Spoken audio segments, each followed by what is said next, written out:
Good evening. This is probably, to some of you at least, a continuation of, or an update on reports that I gave a year ago and probably 2 years ago as well. I'm not quite sure. So I will give you some more information on the working team, which prepared a report on the conduct of cross-cultural research or multinational research in the FGIDs. This began with a paper that was published on the challenge of cross-cultural multinational research, potential benefits, and I think that a lot of what has developed as a result was based on the concepts that were presented in this paper. We all know that, for example, for epidemiological research, there are many obstacles to good research, and the result is that we do not have a very good, clear picture of epidemiology of IBS, for example. And that includes all of these factors that are listed here, which make it very difficult to compare the results of various studies that have been done independently of each other because they use different diagnostic criteria. There are problems with the symptom reporting and interpretation. Bloating is perhaps the best example. Different study populations that are compared and different survey methods. So all of these barriers and obstacles we are trying to look at ways to overcome in the conduct of multinational cross-cultural research, particularly because it's become much more feasible today to do this with the advent of all the means of communication and collaboration that did not exist even 10 or 15 years ago. If we're not aware of the potential problems and traps and pitfalls, then we probably will have unreliable results which we may not be aware of because we're not aware of the problems that created them. And these include things like various cultural factors, translation and validation of translations, recruitment and selection biases, and regulatory issues, all of which probably have a greater effect on multinational research than on local research. So this is a little bit difficult to see, and it's something that I presented in detail in the past. But this is the global initiative that the Rome Foundation is developing, and it's an ongoing process. And at least by the complexity of this flow diagram, you can see that it's actually developing, and outreach programs are being put in place. And one of the central parts of it was the issue of the research and the establishment of a working team to develop not guidelines but recommendations for multinational research. And this team was established in 2011 and completed its work more or less. I'll give you the details about a half a year ago. It also serves as a support group for the chapter in the Rome 4 book on cross-cultural factors in the FGIDs.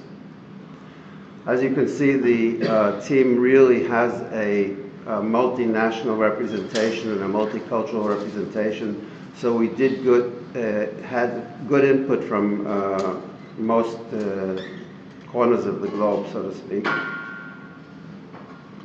The work of the working team was divided into 3 aspects. The first was the conduct of a systematic review of IBS epidemiology to see if we could actually get a picture of what exists out there. The second one was a subcommittee which we asked to formulate guidelines or recommendations for cross-cultural research.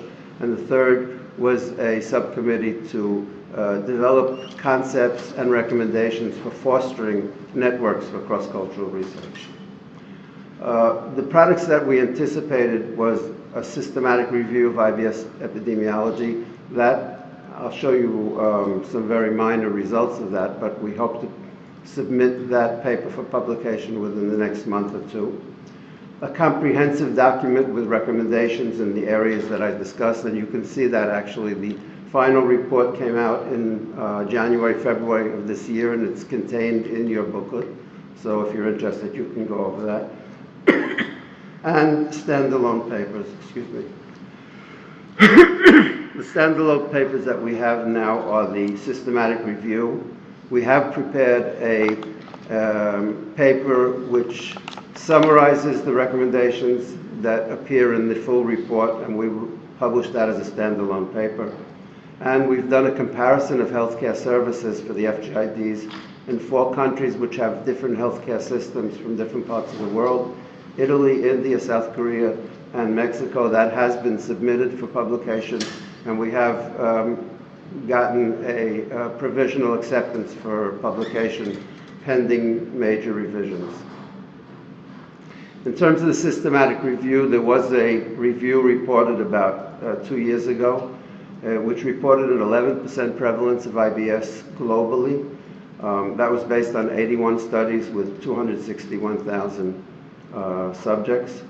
Our own review, which I said is very close to completion now, had more studies and more subjects. One of the reasons is because of the composition of our working team, we were able to reach foreign language publications and determine whether they are worthy of inclusion in the review.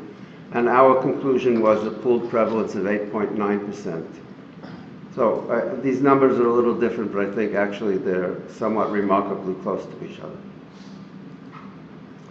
As I said, the final report is available for download at the Rome website. You don't have to download it because you have it in your booklet, but if you should want some more, this is the cover. And just to wrap up, I want to more or less present what appears in the final report. So the first section is methodological issues in the conduct of cross-cultural multinational research.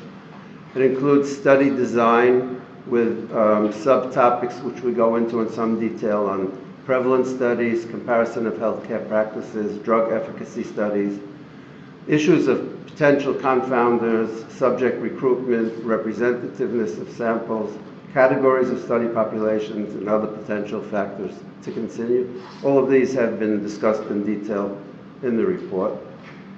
It goes on to look at the availability of appropriate study instruments and whether they have been translated and validated in other languages, guidelines for documenting confounders and statistical analyses in these types of studies, as well as reporting results. The second section is on the fostering of research networks and multinational collaboration.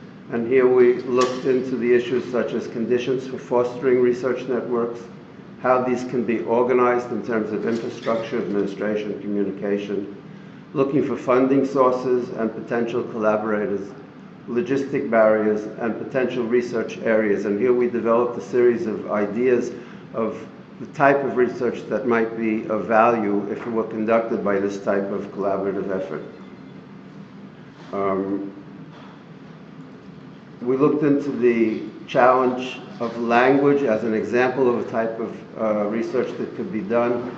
The subject of bloating, for example, is a very, very contentious problem because this translation or the term bloating in different languages is not either non-existent or not understood in the same way. So the person who says bloating in an English-speaking country and the translation of bloating, for example, in a Spanish or Italian country, would probably not be talking about the same thing, and that could be a serious problem in multinational research. And the report contains appendices which go into much greater detail on each of the specific issues that are discussed in less detail in the report itself, so that if any reader wants to go in further detail in any of the subjects, they can find that in the appendices.